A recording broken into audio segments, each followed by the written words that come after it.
அன்பானவர்களே, சங்கி பாரதியை பத்தி நம்ம பார்த்துட்டு இருக்கோம். போன வீடியோல கடலூர் சிறையில இருந்து பிரிட்டிஷாருக்கு மன்னிப்பு கடிதம் எழுதி கொடுத்தார் அப்படிங்கறத பார்த்தோம். அதுக்கப்புறம் என்ன நடந்துச்சு அப்படிங்கறத இந்த வீடியோல பார்க்கலாம். பிரிட்டிஷாருக்கு எழுதி கொடுத்த மன்னிப்பு கடிதத்திலிருந்து சில விஷயங்கள் நம்மளால புரிஞ்சிக்க முடியுது. அது என்ன அப்படின்னா, இனிமே உங்களை நான் எதிர்க்க மாட்டேன், நான் சாதாரண குடிமகனா அரசியலை விட்டு ஒதுங்கி வாழ்வேன், அதனால ஆங்கில ஆளுநர் நீடோடி வாழ ஆண்டவனை அருள் புரிய வேண்டுகிறேன், காரணம் அவர் என்ன விடுதலை செய்யணும். கடலூர் சிறைக்கு ரங்கசாமி ஐயங்கார் வந்து பாரதியை பார்த்தாரு. அதுக்கப்புறம் அவருடைய முன்முயற்சியால அன்னிபெசன்ட் அம்மையார், சி.பி. ராமசாமி ஐயர், நீதிபதி மணி ஐயர் ஆகியோருடைய வேண்டுதலின் பேர்ல பாரதியோடைய விடுதலையை குறித்து ஆளுநரை சந்திச்சு பேசினார். மாநில அரசு மீண்டும் டிஐஜி அனுப்பி கீழ்கண்ட நிபந்தனைகளுடைய பேர்ல பாரதி விடுதலை செய்யப்படுவார் அப்படின்னு சொன்னிச்சு. மொத்தம் 3 நிபந்தனைகள். முதல் நிபந்தனை, நெல்லை மாவட்டத்தில் பாரதி விரும்பும் 2 ஊர்களில் எதிராவது ஒன்றில் மட்டுமே வாழ்க்கை நடத்த வேண்டும். இரண்டாவது, பாரதியின் படைப்புகள், பேச்சுக்கள் ஆகியவற்றை முன்கூட்டியே குற்ற புலனாய்வு துறைக்கு அனுப்பி அவற்றை தணிக்கை செய்த பின்னரே வெளியிட வேண்டும். மூன்றாவதா, அரசியல் நடவடிக்கைகள் அனைத்தில் இருந்தும் பாரதி நீங்கிவிட வேண்டும். இந்த 3 நிபந்தனைகளையும் எழுத்துப்பூர்வமாக ஒப்புக்கொண்ட பின்னர் மாவட்ட நீதிபதி 14 டிசம்பர் 1918 அன்னைக்கு பாரதியை விடுதலை செஞ்சார்.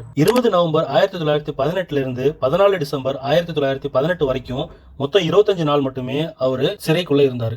அதுக்குள்ள அன்றைய பார்ப்பன உலகமே அதிர்ந்து போய் அவருடைய விடுதலைக்கு பாடுபட்டது அப்படிங்கிறது குறிப்பிடத்தக்கது. ஆனா வ.உ. சிதம்பரனாருடைய சிறை தண்டனை குறித்து யாரும் அவ்வளவு பெருசா கண்டுக்கல. மேல சொன்ன இந்த 3 நிபந்தனைகளையும் பாரதி ஏற்றுக்கொண்டு நேராக கடையம் போயிட்டாரு. அங்கே சமய தொடர்பாக பேசியும் எழுதியும் வந்தாரு. அரசியல் வாடங்கிறது அவர்கிட்ட துளியும் இல்ல. நிபந்தனைகளையும் ஏற்றுக்கொண்டதற்கான ஆதாரமா பரளிசு நெல்லையப்பருக்கு பாரதி ஒரு கடிதம் எழுதினாரு. அது 21 டிசம்பர் 1918 எழுதப்பட்டுச்சு. அந்த கடிதத்துல, ஸ்ரீமான் நெல்லையப்ப பிள்ளைக்கு நமஸ்காரம், நான் சௌக்கியமாக கடையத்துக்கு வந்து சேர்ந்தேன். பாஞ்சாலி சபதம் 2 பாகங்களையும் ஒன்றாக சேர்த்து அச்சடிப்பதற்குரிய ஏற்பாடு எதுவரை நடந்திருக்கிறது என்ற விஷயம் தெரியவில்லை. இனிமேல் சிறிது காலம் வரை நான் பிரசுரம் செய்யும் புஸ்தகங்களை போலீஸ் டெபுட்டி இன்ஸ்பெக்டர் ஜெனரலிடம் காட்டி அவருடைய அனுமதி பெற்ற பின்னே பிரசுரம் செய்வதாக ராஜாங்கத்தாருக்கு நான் ஒப்பந்தம் எழுதி கொடுத்திருக்கின்றேன். அப்படியே காண்பித்தாலும் தவறில்லை. நமது நூல் மாசற்றது. Deputy inspector general mister Hannington எனக்கு மிகவும் அன்புள்ள சிநேகிதர், தங்கமான மனுஷன். ஆதலால் அனாவசியமாக ஆட்சேபம் கற்பித்து நமது காரியத்தை தடை செய்வோர் அல்லர். நீயே மேற்படி நூலை அவரிடம் காட்டி அனுமதி பெற்றுக் கொள்க. உனது அன்புள்ள சி. சுப்பிரமணிய பாரதி அப்படின்னு தான் இந்த லெட்டர் வந்து முடியுது. அடுத்ததா பாரதி காந்தியை சந்திச்சாரு அப்படின்னு ஒரு கதை கட்டி விட்டுருக்கானுங்க. அந்த உருட்டு உண்மையா பொய்யா அப்படிங்கறது தான் பார்க்க போறோம். 1919 ஆண்டு பிப்ரவரி மாசம் காந்தி சென்னைக்கு வந்தபோது ராஜாஜி அவர்கள் கத்தீட்ரல் ரோடு 2ஆம் நம்பர் மங்களாவில் குடியிருந்தாரு. அங்கதான் ராஜாஜியையும் காந்தியையும் பாரதி சந்திச்சார் அப்படின்னு ஒரு உருட்டப்படுது. அந்த நேரத்துல பாரதி காவல்துறைக்கு மன்னிப்பு கடிதம் எழுதி கொடுத்துட்டு கடையத்துல இருந்தார் அப்படின்னு அவருடைய நண்பர் கோ. கேசவன் குறிப்பிட்டிருக்காரு. இன்னொரு ஆதாரம், திலகர் மறைந்த போது 1/8/1920 அன்னைக்கு காந்தி அங்க சென்றாரு. திலகருடைய பாடைய தூக்குவதற்காக தோல் கொடுக்க சென்ற போது அங்கிருந்த பார்ப்பனர்கள், நீ வைசியன், இந்த பாடையை தொடக்கூடாது அப்படின்னு சொல்லி அவரை கீழே பிடிச்சி தள்ளினாங்க. திலகருடைய மறைவிற்கு காங்கிரஸ்ல இரங்கல் தீர்மானம் கொண்டு வந்தாங்க. காந்தியும் நேரும் நேரில் சென்று இரங்கல் தீர்மானத்துல பங்கு பெற்றாங்க. பாரதி 11/9/1921 அன்னைக்கு இறந்து போறாரு.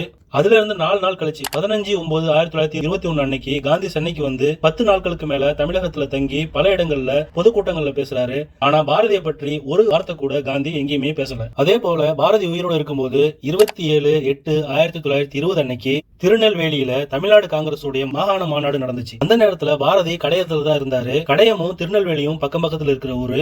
அந்த மாநாட்டிற்கு பாரதி செல்லவில்லை. பாரதி காந்தியை சந்திக்கவில்லை அப்படிங்கறத விட இன்னொரு முக்கியமான விஷயம், காந்திக்கு எதிராக பாரதி செயல்பட்டு இருக்கிறாரு. 12/8/1920 அன்னைக்கு காந்தி சென்னையில பேசும்போது ஒத்துழையாமையை மிக தீவிரமா மேற்கொள்ள வேணும்னு வேண்டுகோள் விடுத்தாரு. 16 வயதிற்கு மேற்பட்ட மாணவர்கள் தாய் தந்தை அனுமதி அளிக்காவிட்டாலும் கூட தங்களுடைய மனசாட்சி ஏற்றுக்கொள்ளுமானால் கல்லூரிகளையும் பள்ளிகளையும் புறக்கணிக்க வேண்டும் அப்படின்னு சொன்னாரு. இப்படி சொன்ன காந்திய மறுத்து 30/12/1920 சுதேசமித்ரன் ஏட்டுல பாரதி எழுதியிருக்காரு. இப்போது காண்பிக்கப்பட்டிருப்பதாகிய முதற்படியின் முறைகளால் அந்த பயன் எய்வது சாத்தியமில்லை. தேச அபிமானிகள் மாத்திரமே சட்டசபை ஸ்தானங்களை பகிஷ்காரம் செய்ய மற்ற வகுப்பினர் அந்த ஸ்தானங்களில் எல்லாம் பிடித்துக் கொள்வார்கள். இந்தியாவில் ஆங்கில ஆட்சியை ஸ்தம்பிக்க செய்தல் அரிதென்று தோன்றுகிறது. இங்கனமே வக்கீல்கள் தம் உத்தியோகங்களையும் பிள்ளைகள் படிப்பையும் விடும்படி செய்தல் இப்போது நம்மால் முற்றிலும் சாதிக்க முடியாத விஷயமாக தோன்றுவதுடன் குறிப்பிட்ட பயனை விடுமென்று தீர்மானிக்கவும் இடமில்லை. இதுல இருந்து நமக்கு என்ன தெரியுதுன்னா, பாரதி கைது செய்யப்பட்டு கடலூர் சிறையில் அடைக்கப்பட்டதுக்கு அப்புறம் பிரிட்டிஷுக்கு எதிராக போராடக்கூடிய குணத்தை முற்றிலுமே அழிச்சிட்டாரு. பிரிட்டிஷுக்கு எதிராக போராட மாட்டான் அப்படின்னு